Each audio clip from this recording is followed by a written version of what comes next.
지역 농수협, 신협, 새마을금고는 예금자 보호가 적용되지 않는다. 법적으로 예금자 보호 대상이 아니다.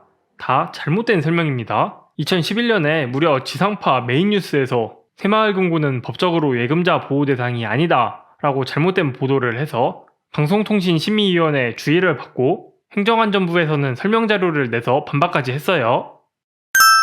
안녕하세요, 장분투TV입니다. 이번 영상에서는 은행이 망했을 때 저축한 돈을 보호해주는 예금자 보호제도, 은행에 돈을 맡긴다고 무조건 보호해주는 게 아니기 때문에 어디까지 보호해주는지 하나씩 살펴볼게요. 먼저 우체국만 따로 떼서 설명할게요. 우체국 예적금은 우체국 예금보험법에 의해 국가가 전액 보장해줍니다. 가장 안전하다고 보시면 돼요. 우체국 설명 끝. 다음은 예금자 보호법에 의해 금융위원회 산하의 예금보험공사에서 보호해주는 경우인데 가장 많은 케이스지요. 이거는 정확히 설명드리기 위해 예금보험공사 홈페이지로 가볼게요. 먼저 어떤 금융회사가 보호 대상이냐? 1금융권인 은행, 카카오뱅크, K뱅크와 같은 인터넷 은행도 됩니다. 2금융권 중 저축은행, 그 외에도 여러 종류의 회사들이 보호되는데 은행과 저축은행은 간단하지만 얘네들은 내가 거래하는 회사가 여기에 해당하는지는 알기 어려우니까 댓글에 예금보험공사 홈페이지 검색 링크 달아드릴 테니 검색해보시면 됩니다. 조금 밑으로 내려가면 농협은행과 수협은행은 되는데 농수협지역조합, 신용협동조합, 새마을금고는 예금보험공사의 보호대상 금융회사가 아니라고 되어 있는데 이게 무슨 소리냐? 농협을 예로 들어볼게요. 농협이라고 다 같은 농협이 아니에요. 1금융인 농협은행이랑 2금융인 지역농협, 단위농협으로 분류되어 있어요. 어떻게 구별하냐? 간판에 농협은행이라고 되어 있으면 1금융 농협은행이고 은행이 없고 지역명만 있으면 2금융 지역농협이에요. 1금융 농협은행은 예금자보호법 보호 대상이고 2금융 지역농협은 예금자보호법 대상이 아닌 거죠. 그러면 지역농수협, 신협, 새마을금고는 예금보험공사의 보호 대상이 아니면 아예 보호가 안 되냐? 예금자 보호법이 아니라 다른 관련 법률에 의해 예금보험공사가 아니라 자체 기금에 의해 보호된다는 소리예요. 보호해주는 주체가 다른 거죠. 이쪽 기관들은 이따가 보기로 하고 일단 은행과 저축은행을 계속 볼게요. 그러면 은행이나 저축은행에서 아무 상품이나 가입하면 다 보호되냐? 은행의 모든 상품이 예금자 보호가 되는 건 아니에요.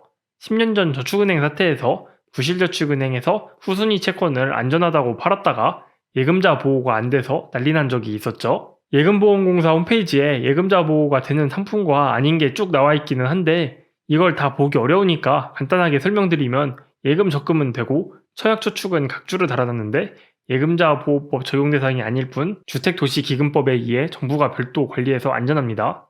채권은 보통 안 된다고 보시면 되고요. 그런데 금융상품은 종류가 워낙 많기 때문에 내가 가입하는 상품이 되는지 안 되는지 가입할 때 페이지나 상품 설명서에 이런 마크, 내용이 있는지를 보시거나 아니면 직접 문의를 해보면 됩니다. 예적금이면 상관이 없는데 다른 금융상품은 안 되는 케이스도 많이 있어서 그래요. 그게 귀찮으면 그냥 예적금 가입하는 게 좋아요. 다음은 보호한도. 우체국과는 다르게 무한정 보호해주는 건 아니고 한도는 1인당 원금과 소정의 이자를 합해 세후가 아니고 세전 5천만 원이고요. 보통 한 은행에 4천에서 4,500만 원까지만 넣으라고 하는 게 원금과 이자를 합쳐서 5천만 원까지 보호되기 때문이에요.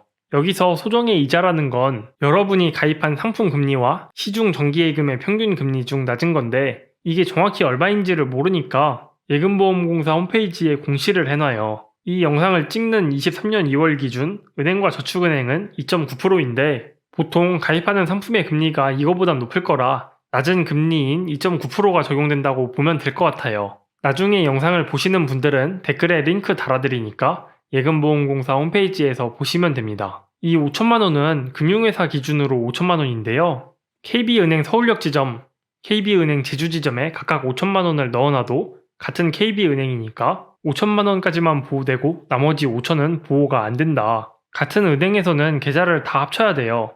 예를 들어 하나은행 예금 4천, 적금 2천이 있다면 합쳐서 6천만 원이니까 이 중 1천만 원은 보호가 안 되겠죠? 저축은행은 회사별로 따진다.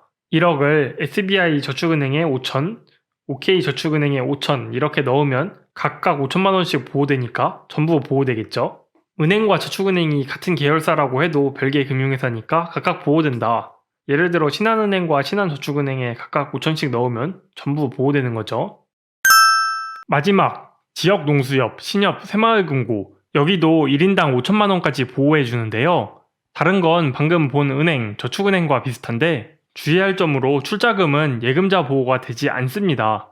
출자금 통장은 예금이랑 비슷해 보이면서도 혜택이 좋아 보여서 덜컥 금액을 많이 가입하거나 아예 예금인 줄 잘못 알고 있을 수가 있는데 요즘 같은 시기에는 굉장히 위험하기 때문에 조심하셔야 되고요. 그리고 예금자 보호되는 범위가 지역농수협, 신협 다 마찬가지인데 새마을금고를 예로 들면 A 새마을금고와 B 새마을금고 각 금고별로 독립법인별로 5천만 원씩 보호되는데요. 같은 새마을금고의 본점과 지점은 합쳐서 5천만 원이에요. 이게 무슨 말이냐면 A 새마을금고 본점에 4천, A 새마을금고 지점에 3천, B 새마을금고 본점에 4,500만 원을 넣었다가 A, B 새마을금고가 싹 다 망했어요. 이러면 A 새마을금고의 본점, 지점을 합친 7천 중 5천은 보호되지만 나머지 2천은 보호되지 않고 B 새마을금고는 A 새마을금고와는 별개라 B 새마을금고 본점의 4,500만 원은 전부 보호된다는 거고요. 지역농수협, 신협, 새마을금고는 예금자 보호가 적용되지 않는다. 법적으로 예금자 보호 대상이 아니다. 다 잘못된 설명입니다. 2011년에 무려 지상파 메인뉴스에서 새마을금고는 법적으로 예금자 보호 대상이 아니다 라고 잘못된 보도를 해서 방송통신심의위원회 주의를 받고 행정안전부에서는 설명자료를 내서 반박까지 했어요. 예금자 보호법이라는 법률이 적용되지 않는 거지 관련 법률, 지역농협은 농협구조 개선법, 신협은 신협법, 새마을금고는 새마을금고법에 의해 법적으로 예금자 보호됩니다. 엉뚱한 소리 하는 사람이 많아서 정부에서 설명자료까지 냈었어요. 다만 자체기금에 의해 보호되기 때문에 예금보험공사에서 보호해주는 은행, 저축은행보다는 위험하지 않을까라는 의문이 있을 수 있는데 어느 정도 일리가 있다 생각해요. 가장 안전한 거야 국가가 직접 전액을 보장해주는 우체국이고요. 이렇게 예금자 보호제도에 대해 살펴봤는데요.